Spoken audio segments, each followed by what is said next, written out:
This is the Read to Lead podcast, episode 332.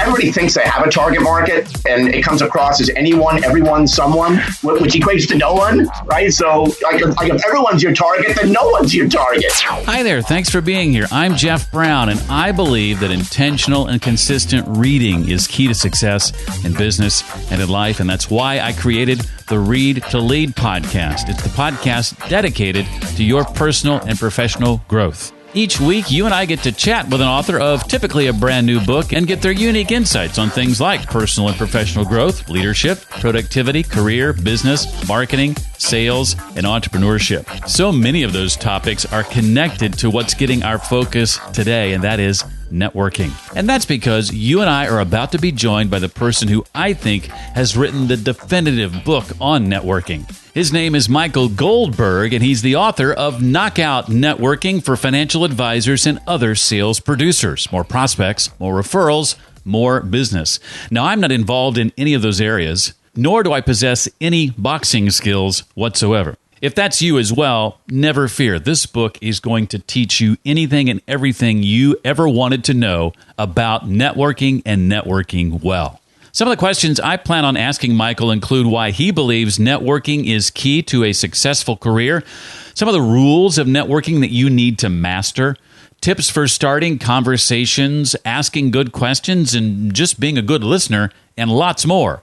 I want to take a quick moment to give special thanks to Michelle over at Consulting Surveyors, who had me speak to her group last week via Zoom. We were COVID friendly. Had lots of fun. I always enjoy being able to share what I've learned over the years about leadership, personal and professional success, productivity, and lots more. If I can help you and your group, reach out to me directly, Jeff at readtoleadpodcast.com. Hope to hear from you soon.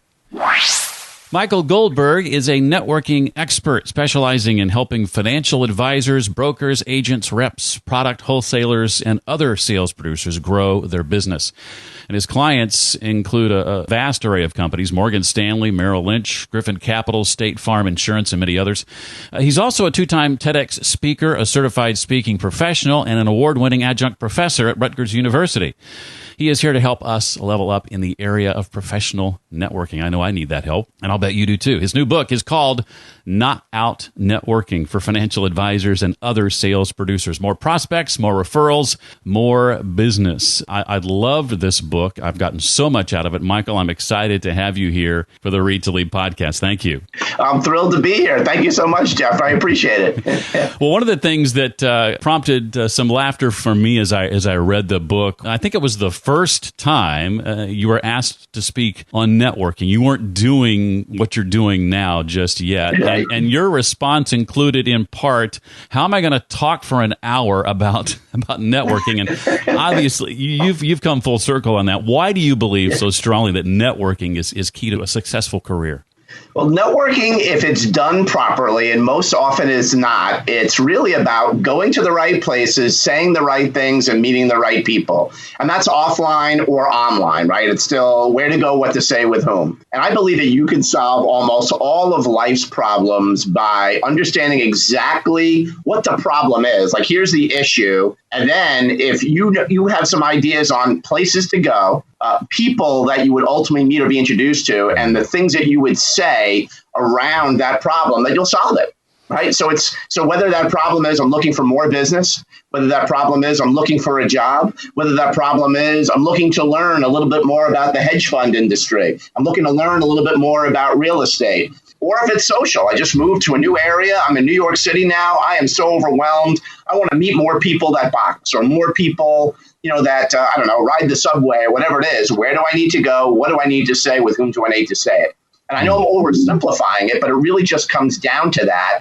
It's just a question of those that are willing to be open to taking a chance, about, am I at the right place? Am I saying the right things? And ultimately, who do I want to meet, and how do I find that out? Well, when it comes to places to go, obviously we live in a much different world today than we lived in, just 5-6 months ago. How does networking look in this sort of virtual world we find ourselves in? How has it changed? I got to be honest. So March 12th to me was like the line in the sand, like the equator, because March 12th is really when the world kind of fell apart and this whole pandemic thing, and my calendar went away. Like I had a pretty good speaking calendar for 2020, and I panicked because my whole business is traveling to places, speaking at events, being in touch with my market, which is financial advisors and brokers, and they weren't running meetings anymore. And I wouldn't want to say in a panic, but I was in okay, where do I need to go? What do I need to say? With whom do I need to say it place? And March 13th, it snapped. It's, we're still going to need to network, even if we are in our basements or we're quarantined or whatever it is, because life still has to go on. So if we're still focused on building our business, and if you're an advisor, broker, any type of sales producer, you will be, and you are. I just thought, so now people need to be better equipped to network virtually. So it's really the same thing. We're just doing it through a different portal called Skype, called Zoom, called WebEx, called whatever it is. And now the rules have changed because we're able to set more meetings up. They just tend to be shorter meetings. I think our focus has to be a little bit more pinpointed. So I think in terms of that, not just using the technology, but leveraging the fact that we can still do business, collaborate, set meetings virtually is like a big deal. In your experience, what are some of the more common reasons that many people just don't network, period? In most cases, they don't know how. In most cases, they think networking is about going to a meeting, again, online or off, and basically just pitching their wares. You need life insurance? You mean to manage your money? Whoa, so that doesn't ever feel good. So now it's a question of, I know I need to network, but I don't really know how.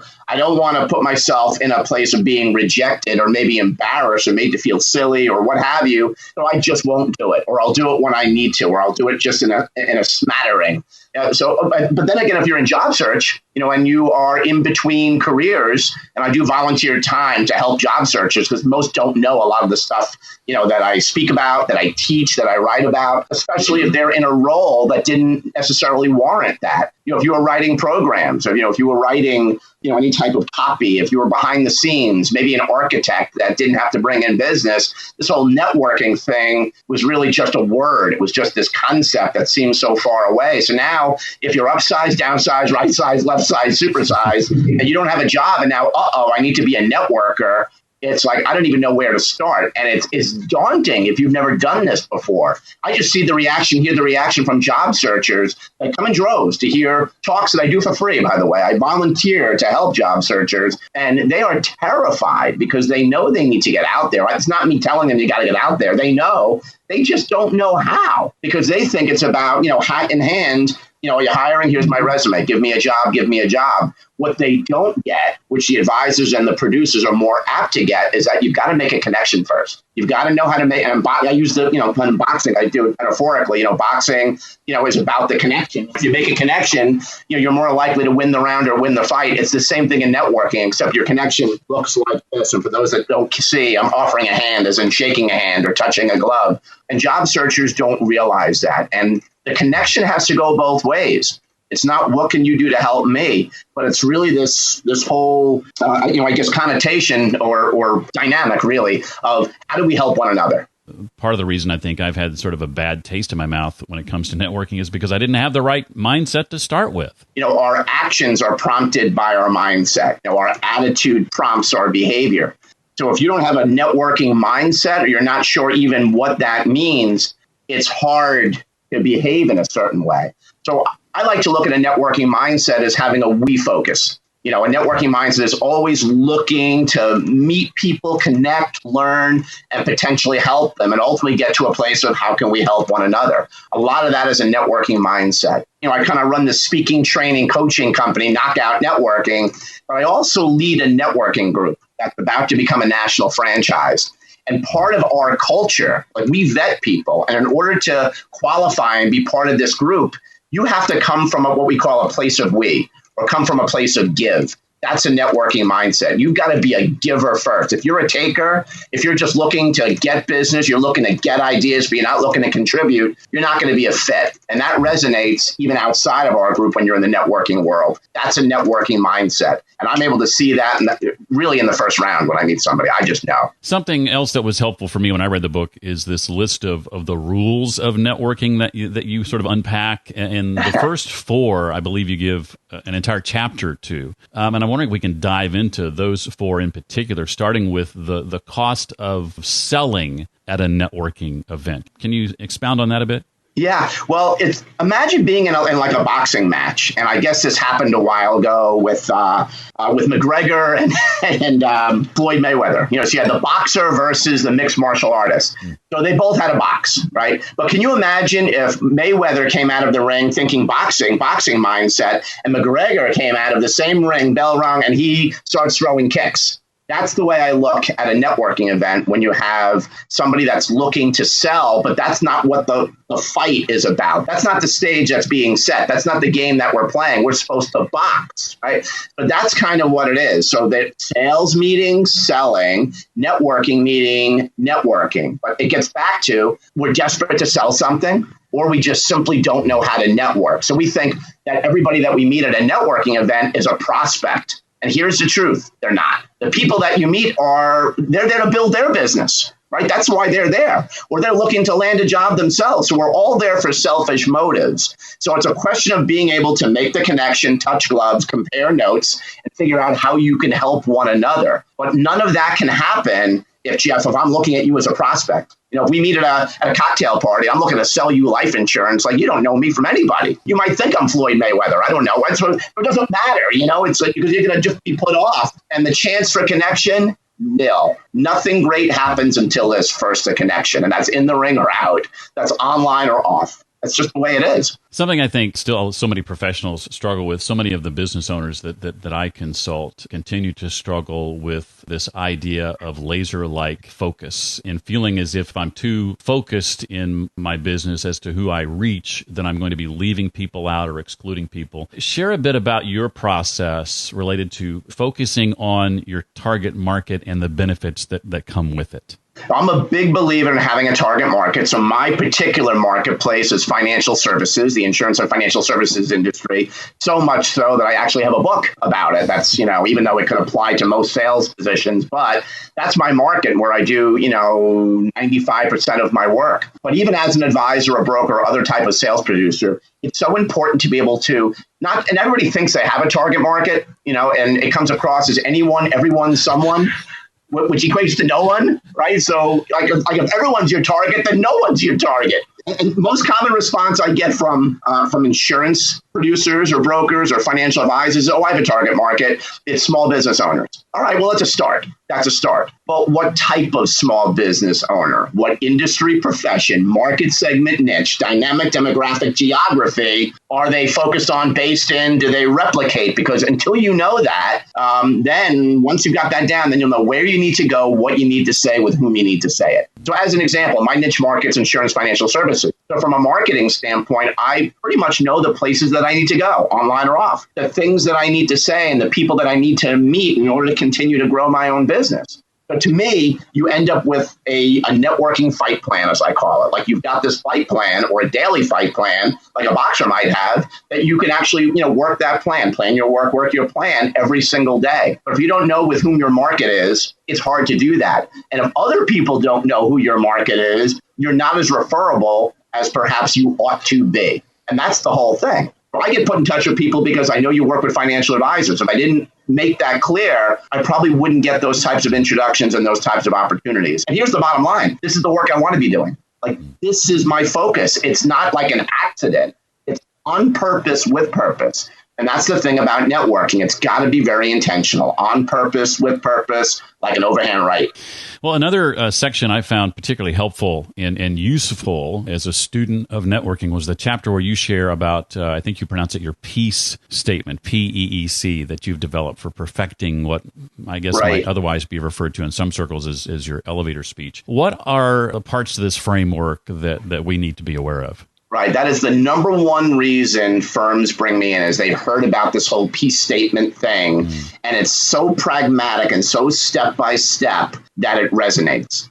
And, when you're any type of sales producer, when somebody asks you what you do, you have this habit of, giving them everything, here's all 12 rounds, and you're all over the place. And the person that you're speaking with feels like they're being spoken at. And meanwhile, they're in like Snoozeville. And the whole thing is that that's not a connection, right? That is boring somebody to tears. So the peace statement, which I developed about 20 years ago, and the reason I developed it, Jeff, is because I used to do that. I used to, here it is, this is how awesome I am. And people would just run away from me. So it wasn't like a connection, it was a disconnection. I was just like repelling people away from me, like a virus, and that's, so I realized, okay, this is not working. But if I could share 3 or 4 ideas that resonate with them, and I get those same or similar 3 or 4 ideas from them, we're talking about something, and there's a possibility of loading up that connection. So I thought, what are the 4 main things that I would want to learn from people that I'm meeting and that I would ultimately want to offer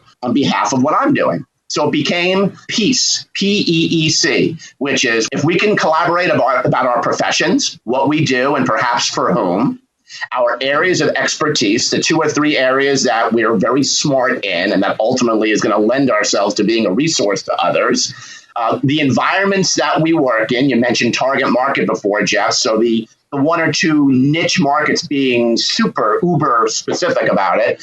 And then the call to action, the TEEC, call to action, which is really the ask. It's not asking that person that you just met for something. It's letting them know what a good situation might be for you. So if I met you for the first time and we're going back and forth, Jeff, I would say ultimately when I'm networking, I'm always looking to meet or be introduced to from firms like Any insight you have, I would love your perspective. So it's a light ask that really gives somebody a visual as to really the type of business that you're ultimately looking for. Not necessarily from them, but just in general. But imagine how powerful it would be is if you connected with somebody at a networking event, again, online or off, or some sort of meeting, and you're exchanging your respective profession, expertise, the environments that you're working in or targeting, and your light ask in the form of a call to action. Now you're in this place of we that I mentioned before, where the dialogue turns into let's explore ways that we might help one another. And that's networking, baby.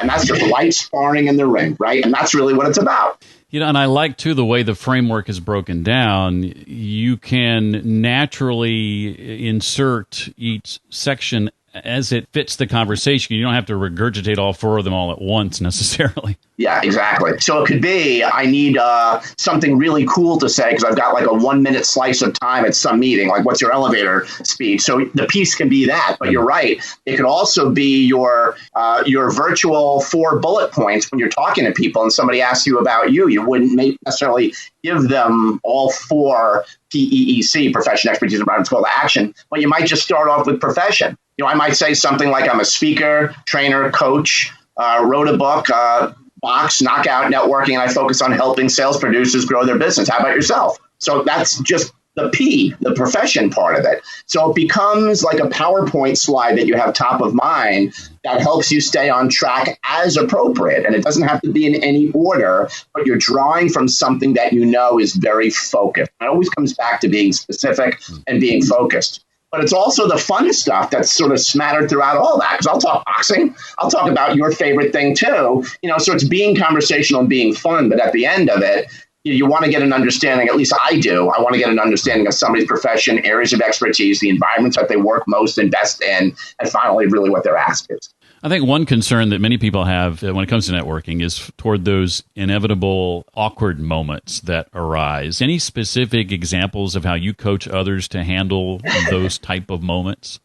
It often depends, and we always have stories like awkward moments. There's a lot of them now that we're virtual about. I spoke for 2 minutes and I had my mute down the whole time and I didn't know. And like I've got a half a dozen stories of people that have shared stuff that I've done myself. One of the funniest stories I remember being at a networking meeting and it was 4 of us. We were at a conference and it was a bunch of financial advisors. So I'm here talking to three guys. We're all wearing suits, right? So it's the 4 of us wearing suits, probably with a cocktail in hand. And I think the 3 of them found it awkward speaking to one another and speaking with me because they're all advisors. So I think on some level, they almost felt like they were competing with one another. So I felt like I had to carry this conversation because there was a lot of weird in the party of four. So I just thought, let me be the heavy and kind of get this fun and get everybody talking, and I can, I'll make this work.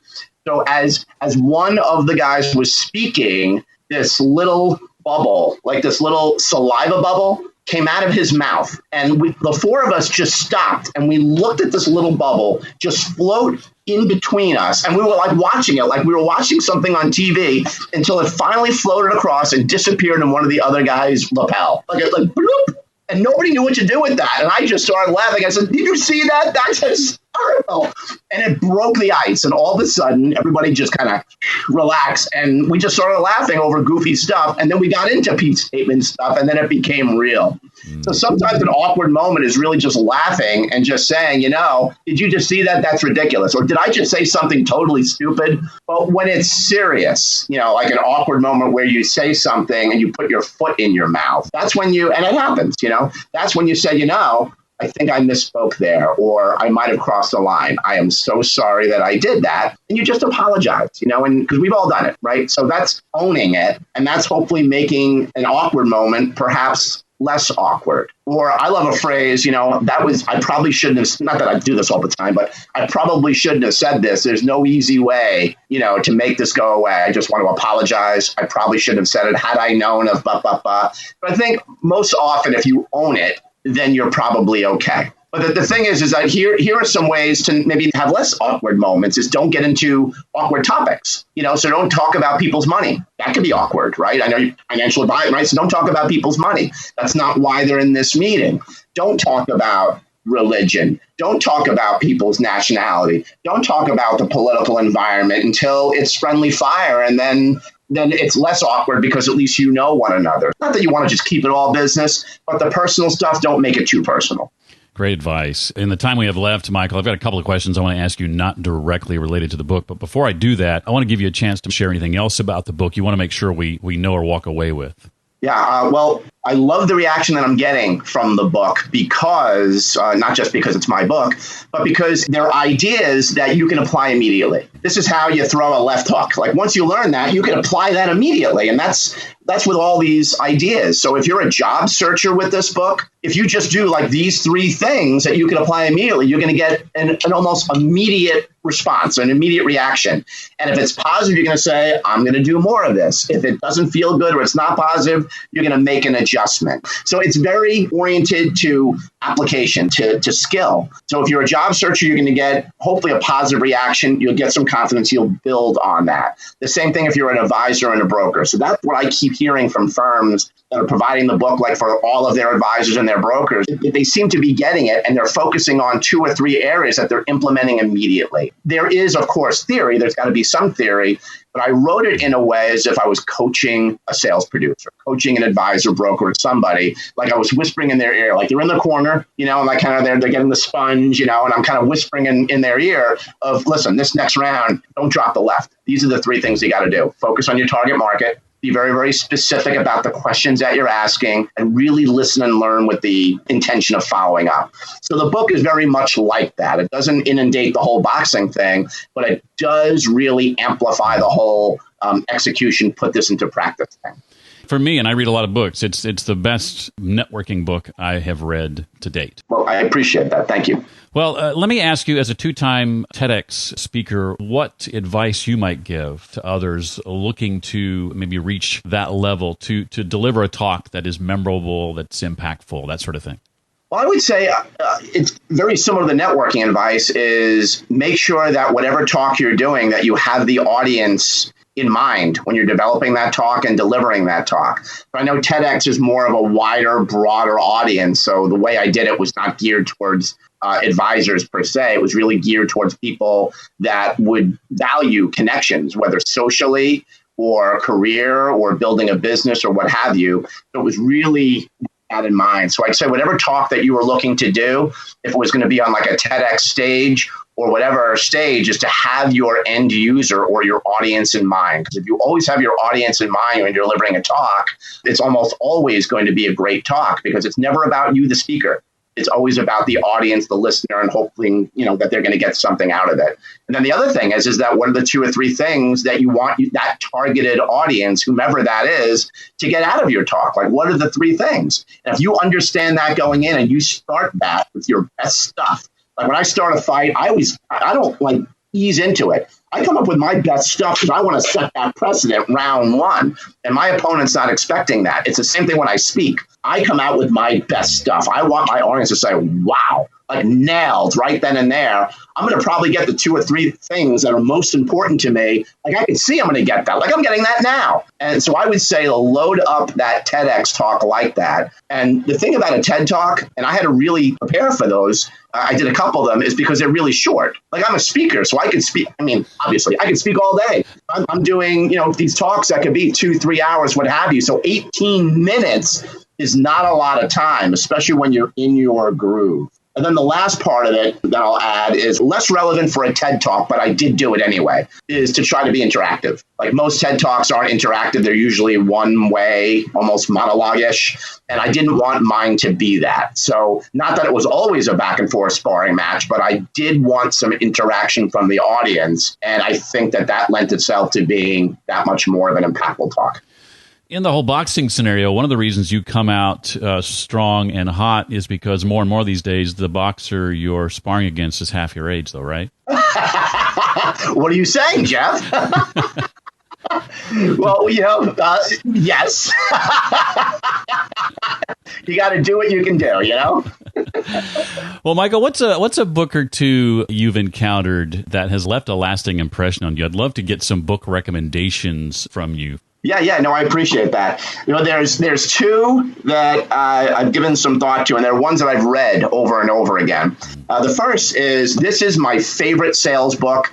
It's the best sales book I have ever read. It is called How I Raised Myself from Failure to Success in Selling. And it's a horrible title because it's lengthy, but it's by Frank Betcha. It's spelled Bettger, but he pronounces it betcha, as in you betcha. It was written in, I think, the 1930s, so it's old school.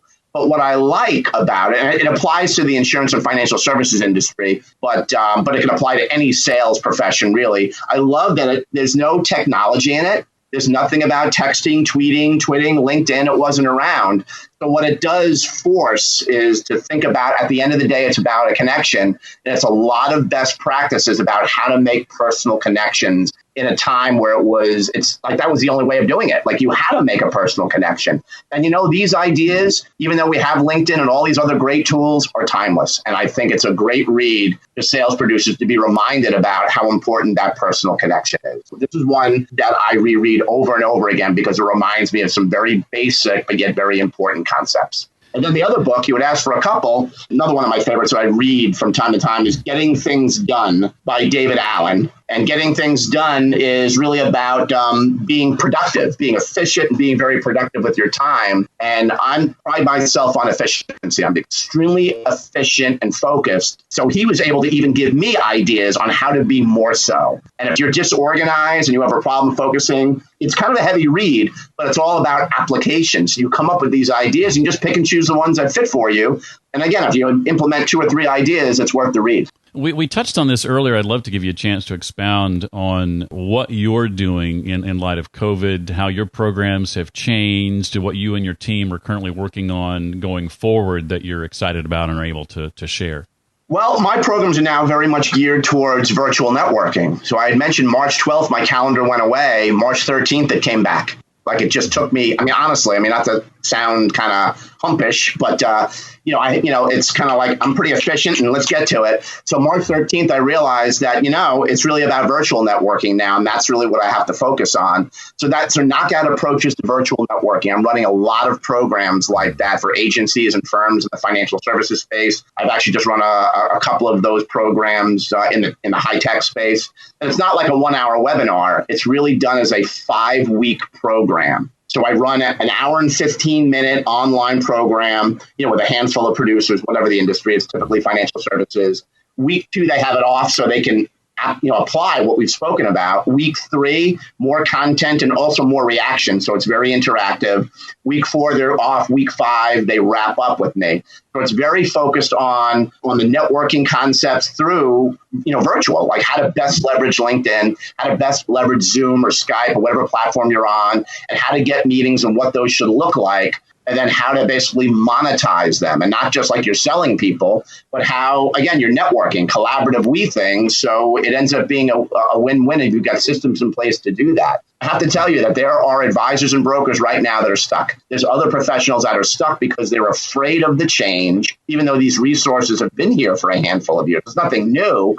It's just how we're using them, and it's creating the daily habits to do that. So I'm talking to some advisors that just think that everything is going to go back to normal tomorrow, and it's just not. It's going to be some time, and this is going to be a long time. I'm not saying that the pandemic won't lift and that good things won't happen. They will. But for a while, I think business, and I mean globally, is going to be a hybrid of online and off. So it's really a question of how you're utilizing the technology and how you're making more and better connections as a result of it. That's most of the work that I'm focused on right now. Networking, the key to success. And fortunately for us, he's written what I consider to be the Bible on it. Knockout networking for financial advisors and other sales producers, more prospects, more referrals, more business. I encourage you to pick it up. It's a fantastic book. Michael, thank you so much for taking time out of your busy day to be here with us today. I really appreciate it. Well, as do I. So I appreciate the opportunity, Jeff. Great going a couple rounds with you. Well, if Michael is someone you'd like to network with, then why not? You can find out more about him, dig deeper into our conversation, all at the show notes page I've created especially for this episode. You can find that at readtoleadpodcast.com/332 for episode 332. I again encourage you to reach out. If you're in need of a speaker for your next virtual or in-person event, you can contact me directly, Jeff at readtoleadpodcast.com. That's also the email address to write to if you've got comments, questions, suggestions, or feedback for the podcast. One more time, that's Jeff at readtoleadpodcast.com. A quick programming note, in the coming weeks, we'll be talking with author Renee Vidor. She's written a book called Measuring Up, How to Win in a World of Comparison. 2 weeks from today, we'll chat with Shasta Nelson, author of The Business of Friendship, Making the Most of Our Relationships Where We Spend Most of Our Time. That book is actually out today if you want to go ahead and pick it up. And next week, we check in with another Michael, this time Michael Brodywaite, author of Great Leaders Live Like Drug Addicts, How to Lead Like Your Life Depends on It. All that and more in the coming weeks, right here on the Read to Lead podcast. That does it for this episode. I hope to see you next time. Until then, remember, leaders read and readers lead.